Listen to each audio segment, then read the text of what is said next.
नमस्कार साथियों, मैं साहिल शर्मा फ्रॉम हिमाचल प्रदेश। आज गीता का अध्याय 1 से स्टार्ट करने जा रहा हूँ सरल भाषा हिंदी में।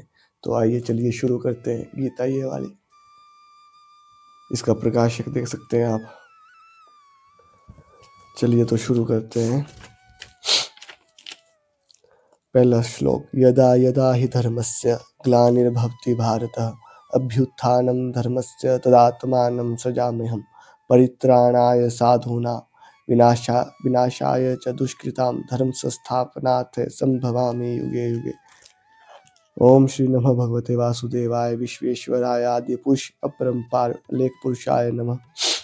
जगत बंधु ज्योति स्वरूप किए की जाननहार हरि यश मांगनायो दास प्रभु के द्वार। जब कौरव पांडव महाभारत के युद्ध में चले तब राजा धृतराष्ट्र ने कहा, मैं भी युद्ध को देखना चलूंगा। तब श्री वेद व्यास जी ने कहा, हे राजन, नेत्र के बिना क्या देखोगे। राजा धृतराष्ट्र ने कहा, देखूंगा नहीं तो श्रवण तो करूंगा। तब व्यास जी ने कहा, हे राजन, तेरा साथी संजय जो कुछ महाभारत के युद्ध की लीला कुरुक्षेत्र में होगी सो यहाँ बैठे ही श्रवण करावेगा। व्यास जी के मुख से यह वचन सुन के संजय ने विनती करी, हे प्रभु, यहाँ हस्तिनापुर में बैठे कुरुक्षेत्र की लीला कैसे जानूंगा तथा राजा को किस भांति कहूंगा। तब व्यास जी ने संजय जी को वचन कहा, हे संजय, मेरी कृपा से तुझे यहाँ की सब दिखाई देगा, तुम्हें दृष्टि भर जाएगी। व्यास जी ने इतना कहते ही संजय की दिव्य दृष्टि भई और बुद्धि भी दिव्य हुई। अब आगे महाभारत का कौतुक कहते हैं तो सो सुनो। 7 औक्षणी सेना पांडवों की और 11 औक्षणी सेना कौरवों की, यह दोनों सेना कुरुक्षेत्र में जा एकत्र हुई। धृतराष्ट्र ने पूछा, हे संजय, धर्म के क्षेत्र कुरुक्षेत्र में युद्ध की इच्छा से एकत्र हुए मेरे और पांडु के पुत्रों ने क्या किया। संजय ने कहा, पांडवों की सेना को व्यूहित देखकर दुर्योधन आचार्य द्रोण के समीप जाकर कहने लगे, हे आचार्य, देखिए आपके शिष्य बुद्धिमान द्रुपद पुत्र ने पांडवों की बड़ी सेना को कैसे व्यूह रचना की है। इस सेना में अर्जुन भीम जैसे बड़े बड़े धनुर्धारी वीर विराट महारथी पुत्र धृतराष्ट्र चिकत्तानी बलवान काशीराज पुरजित कुंती भोज नेरों में श्रेष्ठ सैव्य पराक्रमी यदुमुन्य बलवान उत्तमौजा अभिमन्यु और द्रौपदी के पुत्र सबके सब महारथी हैं। हे ब्राह्मण श्रेष्ठ, आपके स्मरणार्थ अब मैं अपनी सेना के प्रधान सेनापतियों के नाम बताता हूँ। आप भीष्म, कर्ण, युद्ध, विजय, कृपाचार्य, अश्वत्थामा, विकर्ण, सोमदत्त का पुत्र भूरिश्रवा और बहुत ही सूरवीर मेरे लिए प्राण तक देने के लिए तैयार है। ये लोग शास्त्र चलाने के अति निपुण हैं। हमारी सेना का जिसका भीष्म रक्षक है अपरिमित बल है और उनकी सेना जिसका भीम रक्षक है थोड़ा बल है। अब आप सब अपने अपने मोर्चों पर सावधान रखें, सेनापति की रक्षा कीजिए। भीष्म पितामह ने दुर्योधन को प्रसन्न करते हुए और ऊंचे स्वर में गजते हुए शंख बजाया। फिर वहां चारों ओर शंख नगाड़े ढोल को मुखादि बाजे बजने लगे, जिनका बड़ा भयंकर शब्द हुआ। जिसके अनंतर श्री कृष्ण और पांडव अर्जुन ने दिव्य शंखों को बजाया।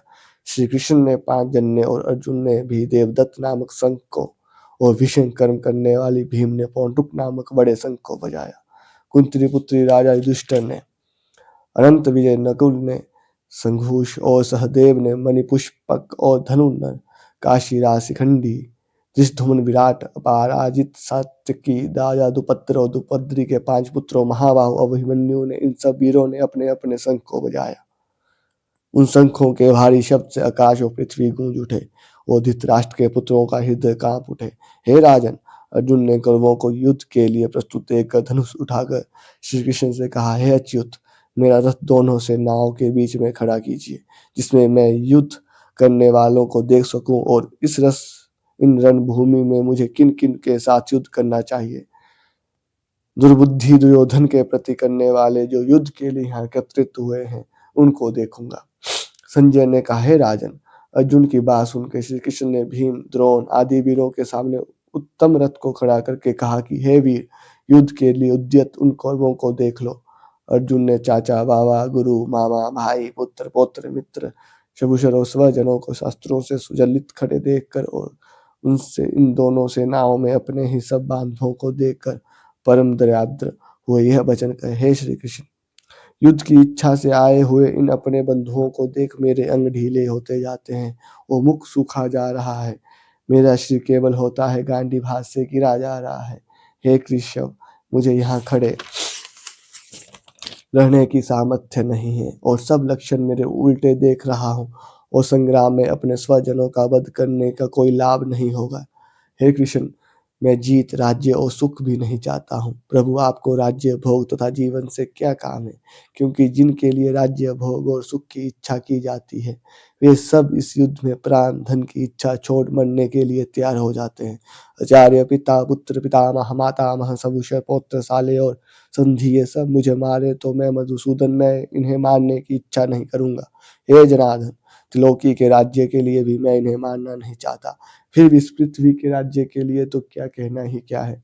हे जनार्दन, धृतराष्ट्र के पुत्रों को हार कर हमारा क्या भला होगा, इसलिए हमें अपने भाई धृतराष्ट्र के पुत्रों को मारना अनुचित है। माधव, स्वजनों को मारकर क्या हम सुखी हो सकते हैं? ये सब लोभ के वशीभूत हैं। वो कुल के नाश करने तथा मित्र द्रोह करने में, पाप द्रोह करने में पाप को नहीं देखते। कुल नाश के दोष को जानते हुए भी हमको इस बात तक से क्यों नहीं दूर करना चाहिए? कुल का नाश होने से कुल की प्राचीन धर्म नष्ट हो जाती है और फिर धर्म नाश होता है। धर्म नाश से कुल पाप में बढ़ता है। हे कृष्ण, पाप से कुल की स्त्रियां व्यभिचारिणी होती है, जिससे वर्ण शंकर संतान उत्पन्न होती है। वह वर्ण शंकर जिन पुरुषों ने कुल को नष्ट किया है, उनको तथा कुल को नरक में पहुंचाते हैं, क्योंकि श्राद्ध, तर्पण आदि बंद हो जाते हैं। वर्ण शंकर बनाने वाले दोषों से कुल ध्वंसकों के जाति धर्म और कुल धर्म निरंतर नाश होते हैं। हे जनार्दन, मैंने बराबर सुना है कि कुल धर्म नष्ट होने से निश्चय नरकवास करना होता है। हाय, हम बड़ा पातक करने को तैयार हैं, जो राज्य सुख के लोभ से स्वजनों को मारने की कोशिश कर रहे हैं। शास्त्रों से दान किए हुए धृतराष्ट्र के पुत्र आदि मुझे शास्त्र रहित और उपायहीन को रणभूमि में वध कर डालें तो मैं बहुत कल्याण हो। संजय ने कहा, हे राजन, ये कहकर दुखित होकर अर्जुन ने धनुष बाण फेंक दिया और रथ के पिछले भाग में जा बैठा।